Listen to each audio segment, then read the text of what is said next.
Ikaze nanone ku muyoboro wubaka roho. Ibiganiro byacu bya buri munsi, niba ubikunda ndagushimiye. Uyu munsi insanganyamatsiko y'ikiganiro cyacu iragira iti: Bikira Mariya mu gitabo cy'ibyahishuwe. Ikimenyetso gikomeye kigaragara mu ijuru. Yari umugore wisesuyeho izuba, ukwezi kuri munsi y'ibirenge bye, naho ku mutwe atamirije ikamba ry'inyenyeri 12. Abakristo bakunda kugereranya Bikira Mariya n'uyu mugore uvugwa mu gitabo cy'ibyahishuwe. Kiliziya ntiyahwemye kubona uyu mugore nk'ushushanya nyina wa Yezu, nk'umubyeyi w'Imana.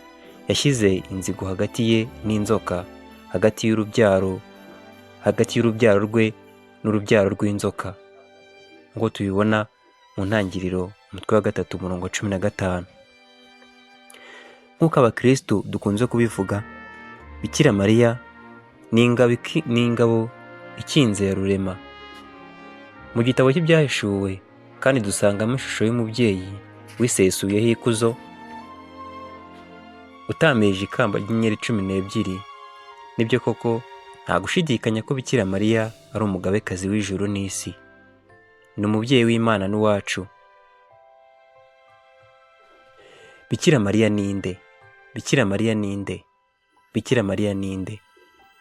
Iki ni ikibazo nawe wenda umuntu akubajije utahita ubona igisubizo, ariko wicaye ugatuza ushobora kugisubiza, kandi ugisubiza akanyurwa. Izina rya Bikira Mariya mu gihe cye.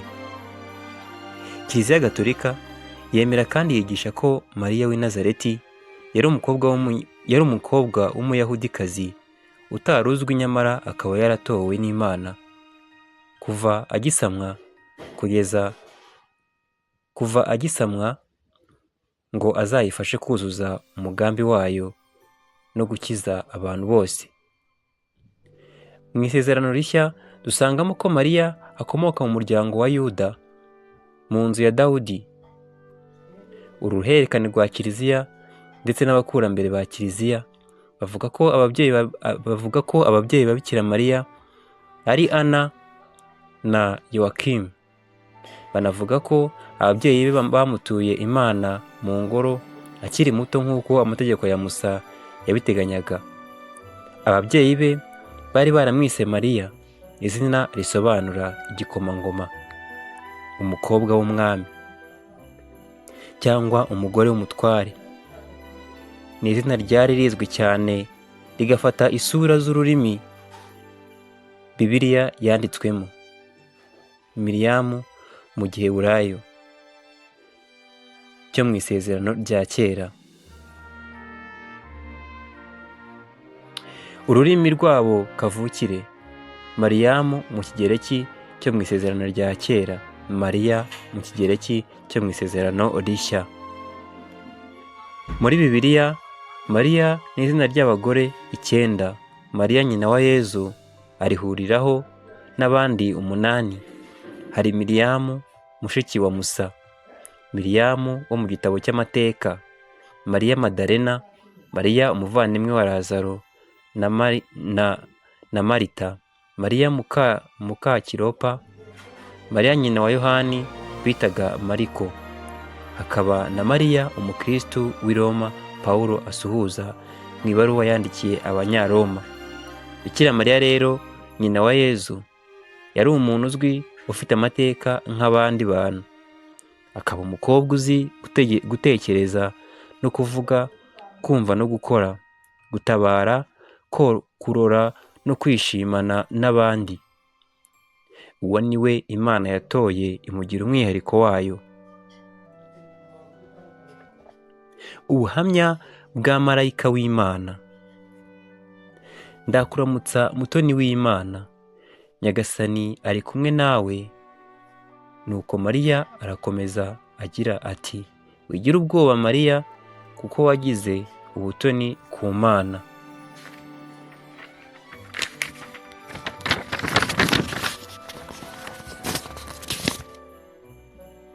Dore ugiye gusama inda, uzabyara umuhungu, maze ukazamwita izina rya Yezu. Azaba umuntu ukomeye, kandi bazamwita mwene Nyir'ijuru. iyi mirongo ya Bibiliya irakomeza gusindagira umwihariko Bikira Mariya yagize kandi afite mu biremwa byose. None se kumwita umugore nk'abandi biva he? Aho si ukwirengagiza nkana ibi byose tumaze kuvuga haruguru? Twahera he ducisha bugufi uw'Imana ubwayo yakujije ikamugira umwihariko wayo? Bikira Mariya ni umuntu udasanzwe kandi nibyo koko Imana yamugiriye icyizere imubitsa ibanga rikomeye ryo kubyara umwana wayo.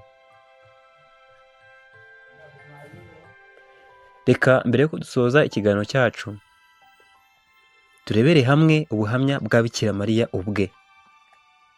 Ibyabaye muri Bibiliya ntibyabaye iby'abandi ngo nyir'ubwite ahugire mu kuzirikana no gushyingura ku mutima ibyamubagaho byose. We ubwe yareruye ati ndi umuja wa Nyagasani, byose bimbeho uko bivuze. Aya ni amajambo dusanga mu Ivanjiri ya Luka umutwe wa mbere umurongo wa 38. Ibi bisobanuye ko ikuzo yahawe n'Imana yaryakiriye kandi akaryemera. Arongera kandi ati kuva ubu amasekuruza yose azanyita umuhire. Biri mu Ivanjiri ya Luka umutwe wa mbere umurongo wa 48.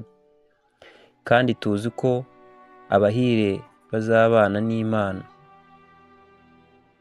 Bikira Mariya yakiranye urukundo n'ubwiyoroshye umugambi w'Imana yamugejejeho ibinyujije kuri marayika w'Imana.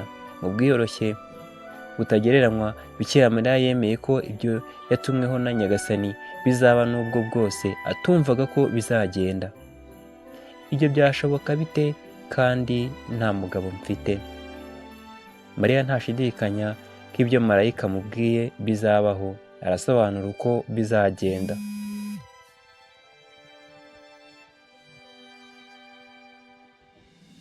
Reka mbere yuko dusoza ikiganiro cyacu turebere hamwe ubuhamya bwa Elizabeti. Wahebuje abagore bose umugisha. Urahirwa wowe wemeye ko ibyo watumweho na Nyagasani bizaba. Abatazi umubyeyi Bikira Mariya bamwita umugore nk'abandi, nyamara we arituriza agashyingura byose mu mutima we kuko azi uwo ari we. Ni umuhire, ni umutoni w'Imana, wahebuje abandi umugisha, nyina w'umutegetsi, umugabekazi. Elizabeti we aragira ati mbikesha iki kugira ngo nyina w'umutegetsi wanjye angenderere? Biri mu Ivanjiri ya Luka umutwe wa mbere umurongo wa 43. Aha rwose Elizabeti aratwereka ko Bikira Mariya akwiye icyubahiro kidasanzwe.